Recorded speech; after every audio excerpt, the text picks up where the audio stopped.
Aloha, I'm Kirsten Baumgart-Turner, and this is Sustainable Hawaii at thinktechhawaii.com, streaming live educational and civic engagement on the internet and Oceanic Channel 16. Today I'll be interviewing Dr. Wolfgang Pree, a visiting computer scientist from the University of Salzburg in Austria. He's taught at the Universities of California at San Diego and also at Berkeley. Dr. Pree's research focuses on software construction, in particular on methods and tools for automating the development of real-time embedded software and on component-based embedded software systems. Dr. Pree was a pioneer in the area of object-oriented design patterns. In a recent pioneering effort to virtualize complex embedded automation systems, such as engine test beds, he came up with a modeling language that combines class-based and object-based modeling. This new research direction, Transportation Cyber Physical Systems, aims to deliver autonomously driving trains on open tracks in Europe. Dr. Pree's time in Hawaii triggered an interest in applying his pioneering computer science expertise to supporting the goals of the Hawaii Clean Energy Initiative. Thank you for joining us, Dr. Pree. Wow, that was some hard stuff to enunciate. First of all, thanks a lot for having me on the show and inviting me to this exciting 1-hour interview. We are delighted to have you. Would you tell us a little bit more about what are embedded software systems? Well, probably there are more computer systems that are embedded in other devices than PCs and phones on the world. You have a lot of computer stuff in your car. The luxury cars have 70 or 80 processors, computers in there, and you find them almost everywhere, even maybe in a vacuum cleaner, in everyday appliances, even in refrigerators. The new term which has been coined is Internet of Things. So the embedded comprises a lot. So it's very generic term, and our focus, my focus of research has been on safety-critical embedded systems. So if you drive a car, control the engine of that car, you want to make sure that it runs all the time and not like your phone, maybe that you lose the connection, that the engine stops. So this is one subcategory of embedded systems. And the title of your pioneering book is Design Patterns for Object-Oriented Software Development. Explain what that means. Okay, well, first of all, this was quite some time ago in the 1990s, but it was the foundation, more or less, of my scientific career. I think the goal overall, not only in software, is that you don't want to develop a product in a very specific way, that it only fits to a very specific purpose. And frameworks, how they are called, or plug-in architectures, that's the term. Plug-in architectures. For software, where you try to make the software more generic. You can compare it to everyday products. It's like cars, because we mentioned cars before. Car manufacturers don't produce each and every model in a specific way. You have a set of engines which you can select from. You have the same transmission in different models in there. So you have a generic, maybe 70, 80, 90% of a car you buy, the same parts are also in other models of the same manufacturer, maybe even in different manufacturers. And some of the other things, I'm sorry, some of the other things I know that you've worked on are satellite applications? Yeah, this was, I got interested then, back then, end of the 90s, in embedded systems, because the European Space Agency, they have been building the control systems for satellites every time from scratch. And this was a perfect match with what I have done before, research-wise and implementation-wise, to come up with a generic architecture for reusing control systems in different satellites. And I imagine that really cuts the cost to the program. That's the idea and the hope. So it's universally applicable to the space industry, the car industry, and I think others. We have a slide here that shows some of the other applications that you've done. Okay. What is that object Well, on the right? The object on the right, that's a helicopter. It's still a model helicopter, but it's 3 or 4 meters long, so it's like 10 feet, 12 feet, quite a big one. This was developed at ETH in Zurich, which was, it's not listed here on the slide, it was my beginning of the scientific career in Zurich, and we used it in Berkeley then to test a totally new idea of describing the timing behavior of embedded systems, and this was our playground, more or less. And timing behavior, why is that important? Well, tell you a story. When you drive in the car and you pass by a red light and the police stops you then, and you tell the policeman, but 3 minutes ago it was green. So he will laugh at you and say, well, I mean, when you passed, it was red. So sometimes the correctness depends on the timing. And when you passed and it was red, then it was red. And this is not just the value, red or green, but the timing tells you whether it's correct or not, what was. And in many embedded systems, timing is very important, like in a phone conversation, or even if you listen to music, it's very important.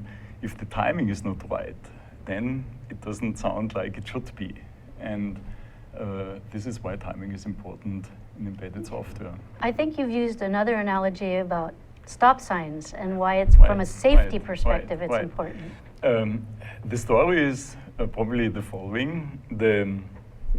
Because usually people say, well, timing, I mean, hardware gets faster every time, so the software gets faster, and it shouldn't be a problem, the timing. But the phenomenon is, if the hardware gets faster, the software could get slower.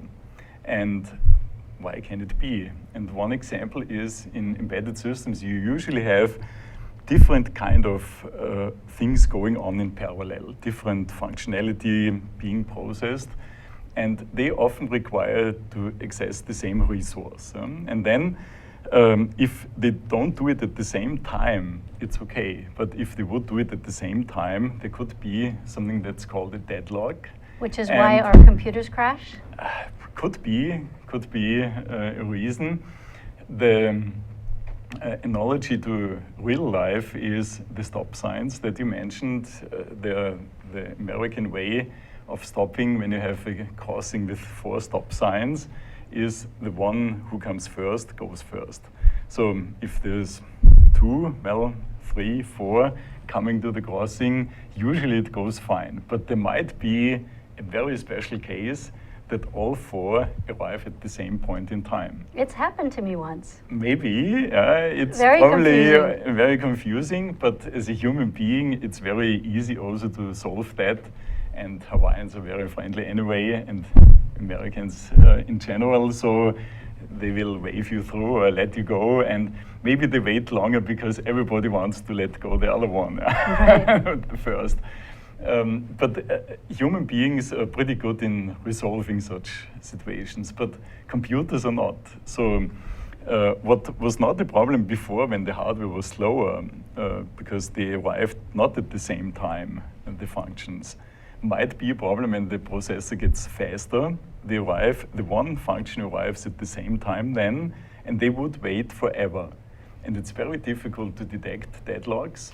And this is an example that faster hardware can produce slower software. In this case, it's infinitely slow because it takes forever. It would stop. So in this timing mechanism, as it applies to cars, like your work with Daimler, or I believe it's Daimler, German pronunciation is Daimler, but don't worry. You brought along a graphic of one of the vehicles that might help us understand the timing in the embedded systems. Mm-hmm. So autonomous cyber physical systems. What is that? What is that? And I mean, what you see there are actually design studies of a small train. mm-hmm. So that's not the car. That's another big project we have been working on, which was already pointing in the direction of thinking about how to reduce CO2. I mean, this is very different from the US, I have to admit. In Europe, we have many railways, many tracks. They are not only the main lines with the high-speed trains, almost literally in each and every valley. We live in the Alps in Austria, you know, and there are many valleys, and they have the tracks going into every valley. But from the economic perspective, it's very tough to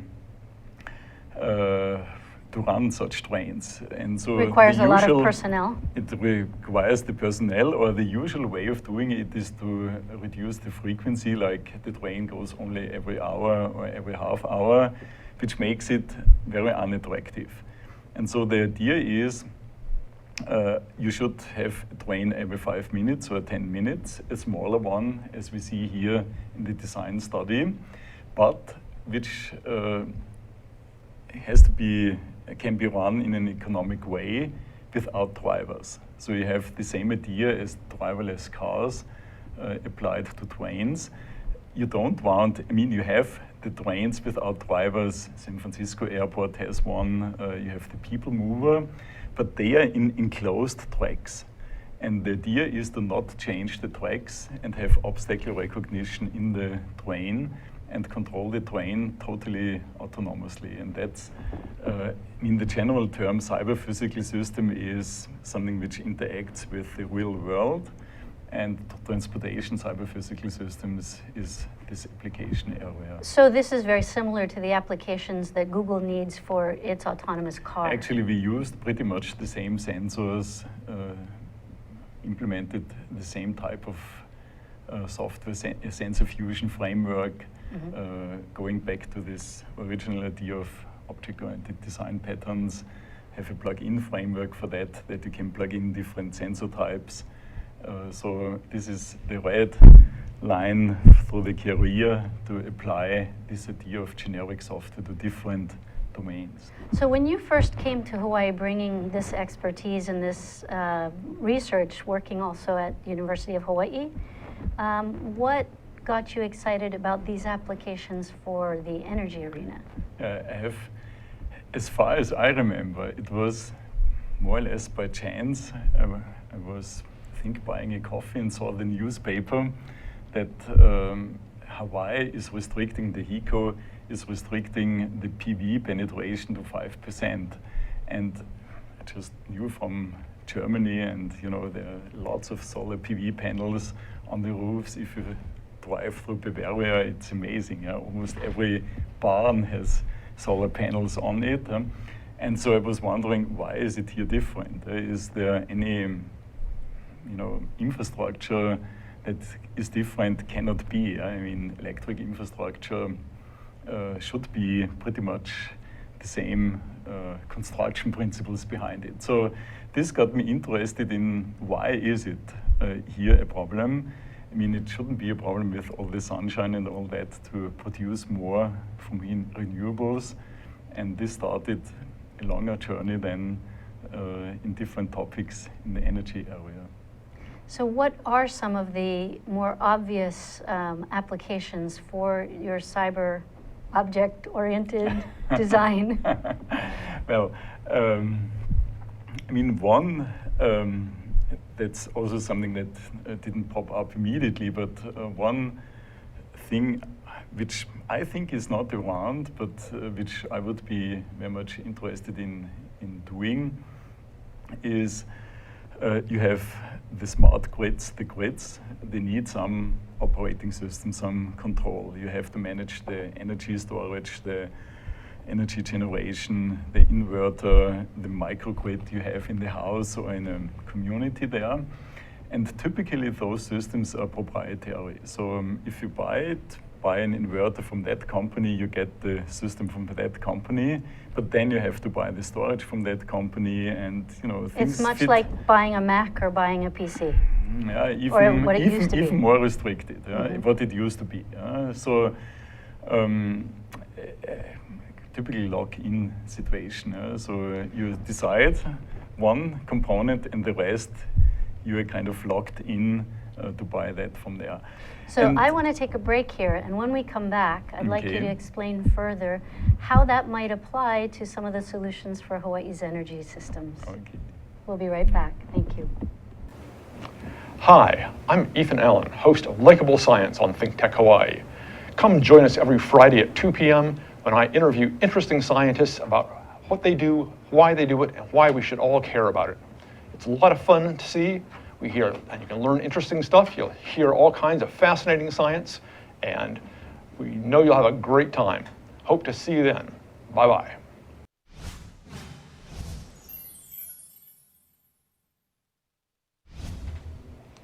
Hi, I'm Stan, the Energy Man, Stan Osterman, and I'm here to tell you about my show on Friday, every Friday, on my lunch hour, 12 o'clock till 1 o'clock here on Think Tech Hawaii.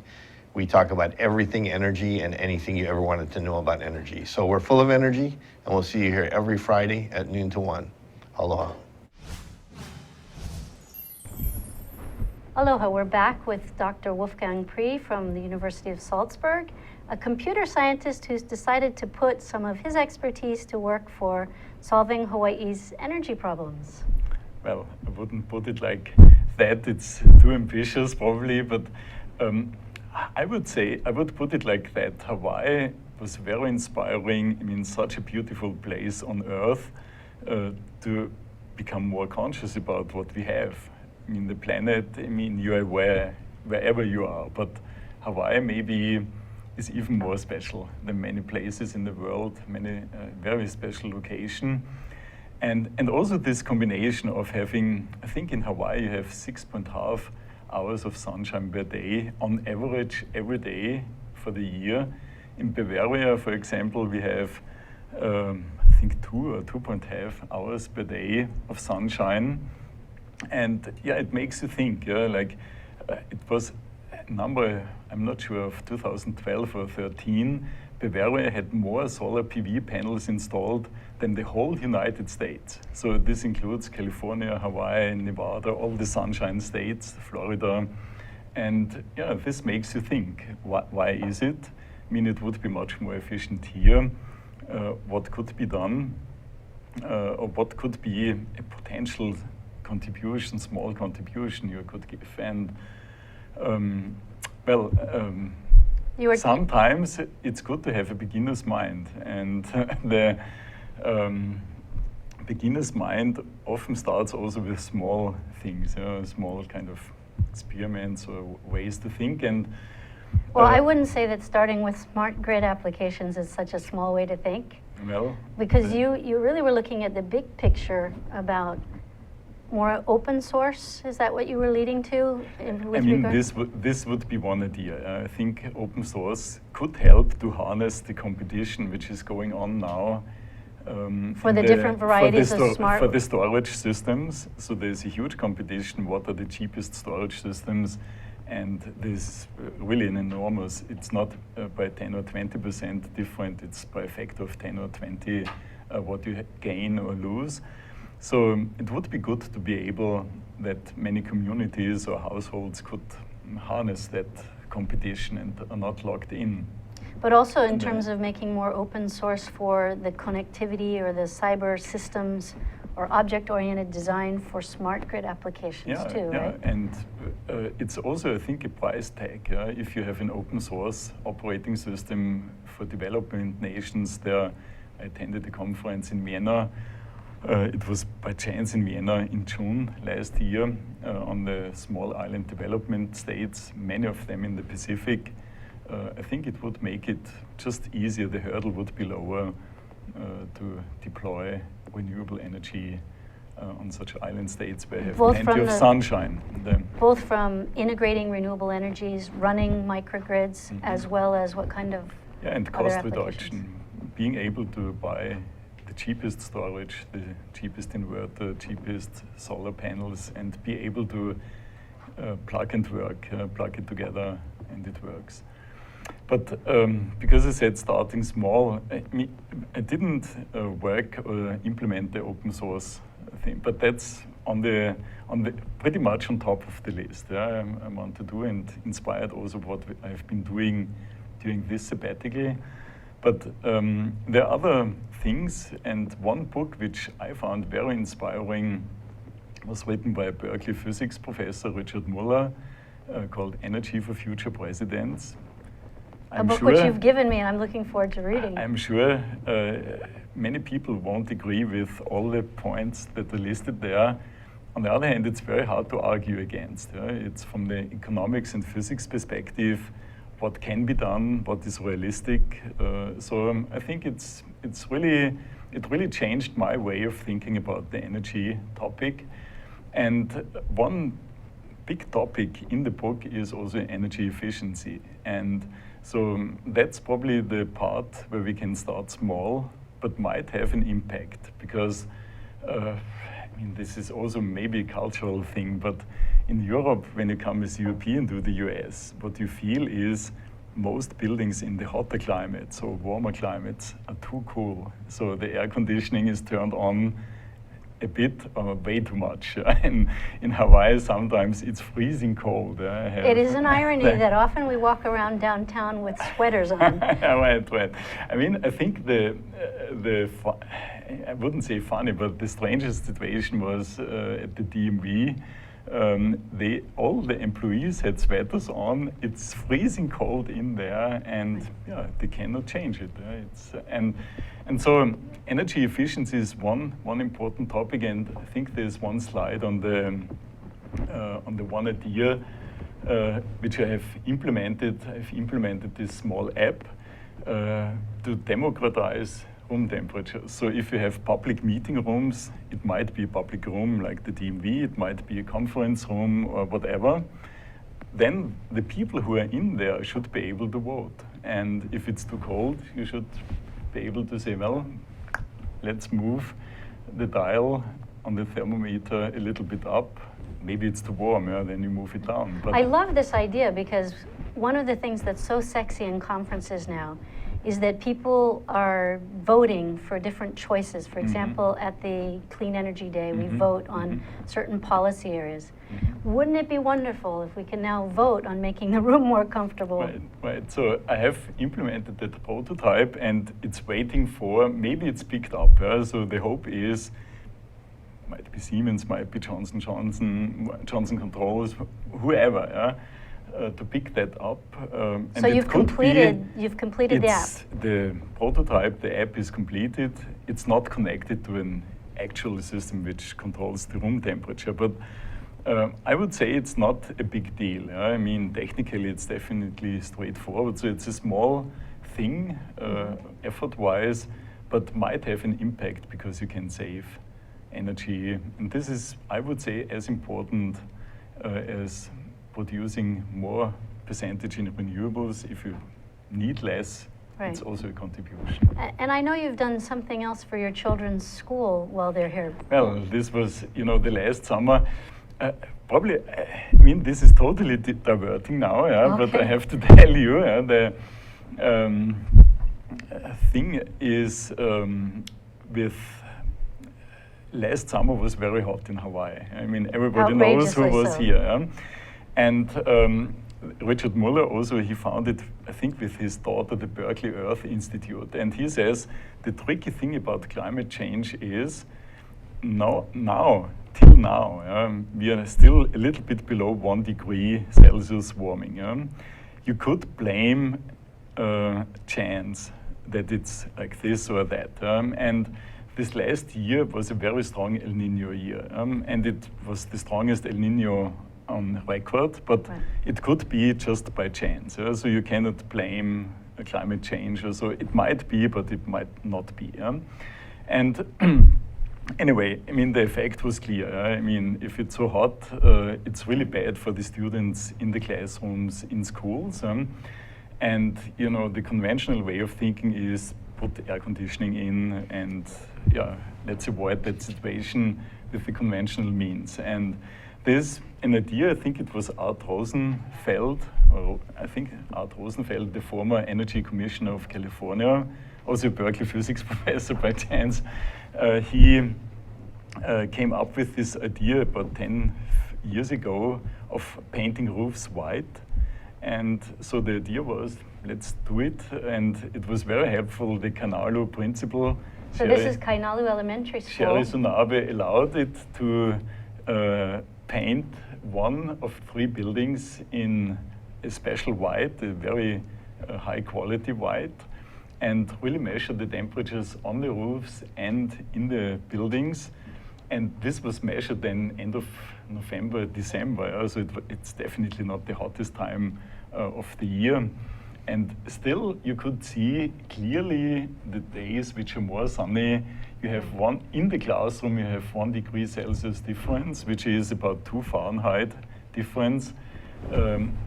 All the scientific papers, you know, what they have done on the mainland, the studies, show that you get up to 10 Fahrenheit difference on hot days. So it makes a difference. On this slide, we see what are basically portables at Kainalu Elementary. You have used 3 different roof coatings, and the roof coating, one was a regular white paint, correct? One was the traditional dark colored, unpainted roof. And the third one is the yellow line there, right? And tell us about what that coating is and why that's significant. Yeah, the yellow line is the one with the newly painted white, which it's a silicone white. I'm not sure if I can name companies. Sure. Geico supported that. It's a color which lasts very long. I think they have a warranty for some decades. And so this is where the yellow line goes. And the red line which goes up is the line which is in the black, on the black roof. And the other is somewhere in the middle. I think it was painted a year, 2 years ago with a plain white, nothing special. And it's already a little bit, I wouldn't say rusty, but the black coming through again, so it's not so cool there.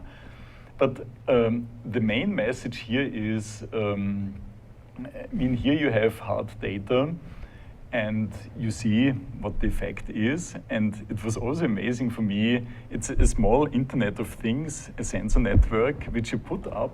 You can do it nowadays in half an hour. My son, sixth grader, could do that in half an hour, just typing in the IDs of the sensors in a web application, web interface.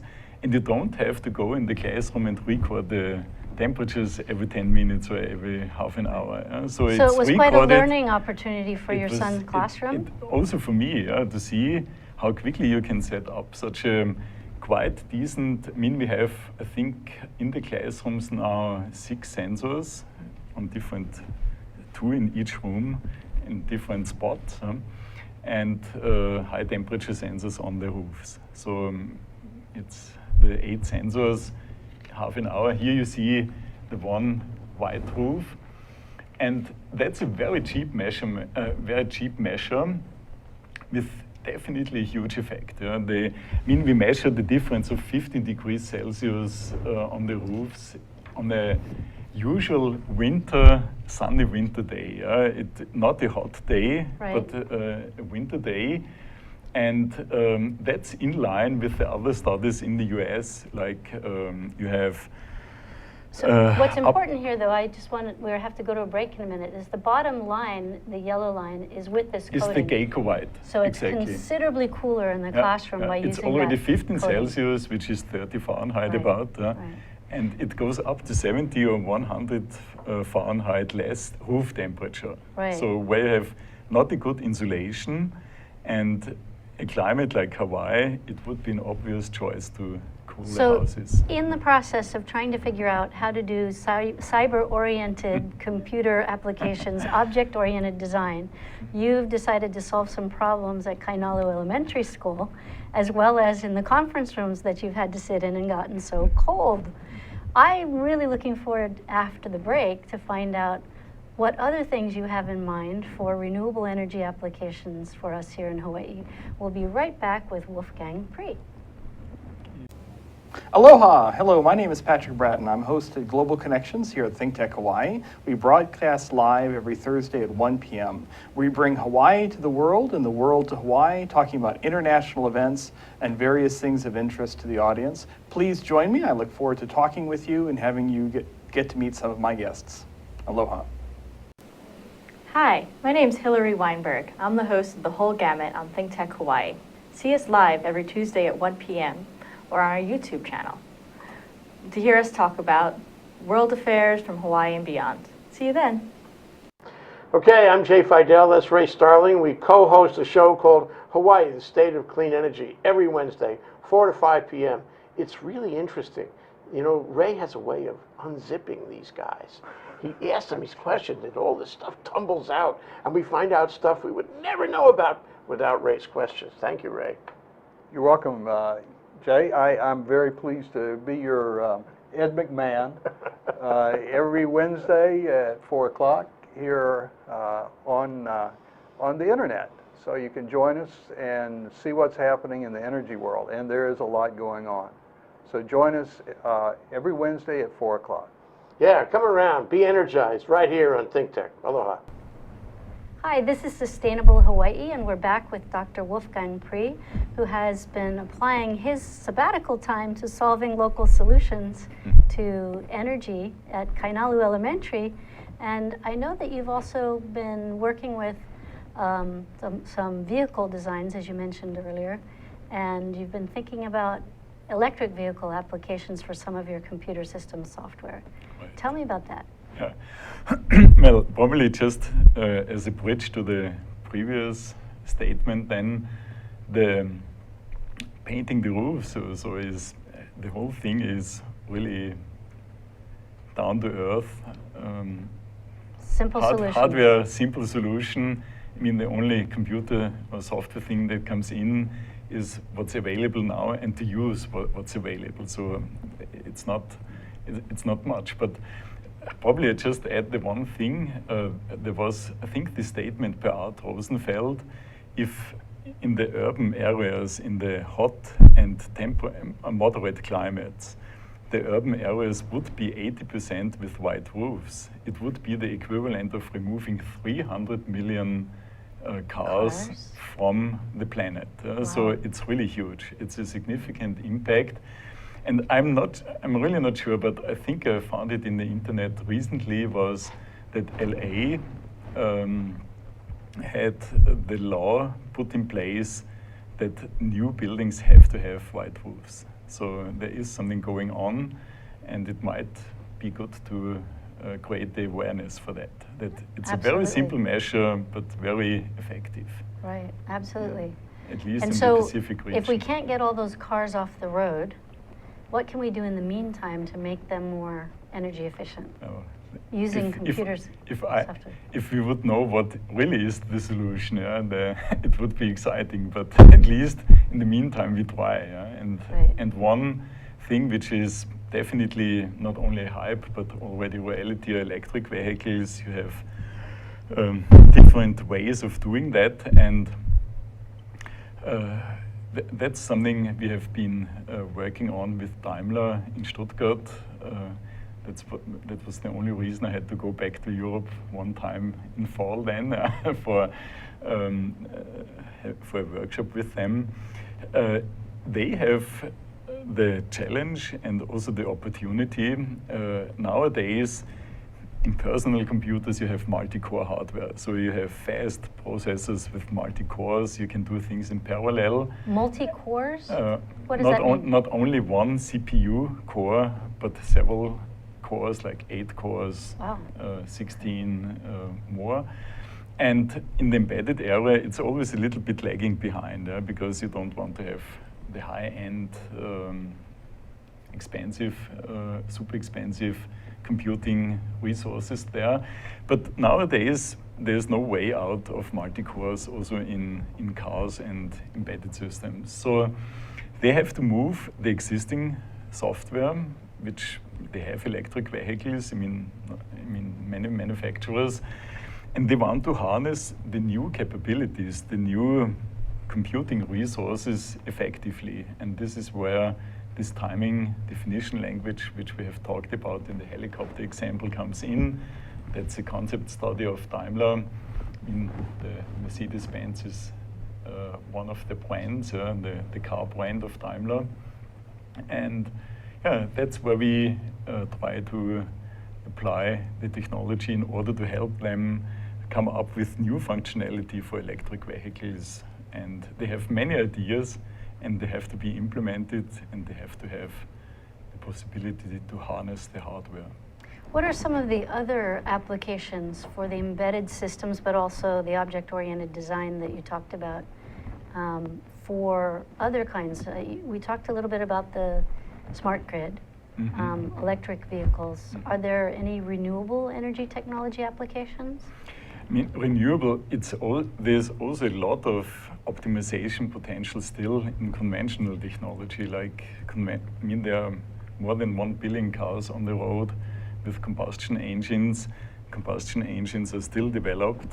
So to improve that, to optimize that, reduce the carbon emissions, CO2 emissions of those vehicles is also one of our projects we do with, it's called the company AVL, it's a supplier company. They work with, I think, all OEMs, all car manufacturers. OEMs? Original equipment manufacturer. Thank So OEM. OEM. So that's the double strategy, to help conventional technology get better and also help new technology get into the world somehow. And it's a tiny niche, but as we have seen in the slide before, computing needs time in embedded systems. That's a quote by Edward Lee, one of the professors I worked with at Berkeley, and we try to make this somehow happen in industry.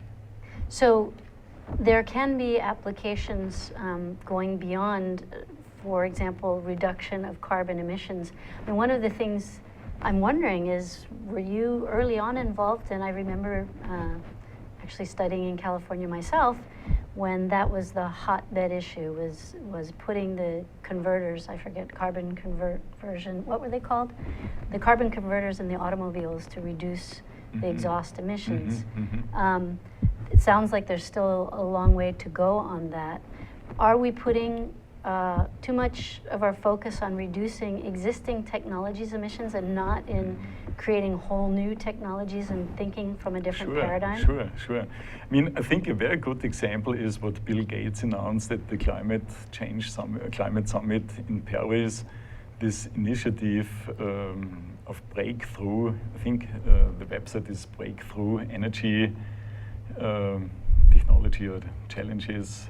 That's really what it is all about. And the interesting argument is it probably wouldn't need too much, but it's very little money put in. Like the US, I think, puts in 6 or 7 billion, and it's probably leading the way even per year in research, energy-related research, compared to 300 billion in medical research. So if you put it in perspective, you see a huge difference there. But this is a very new trend for the United States. So Sure.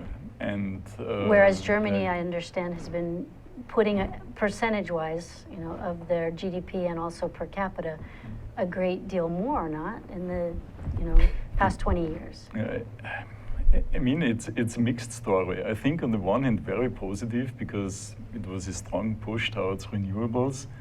The sad thing, the negative effect in Germany, you're talking about? In Germany is that, and that's also because of energy storage lacking, that actually the CO2 emissions have been going up.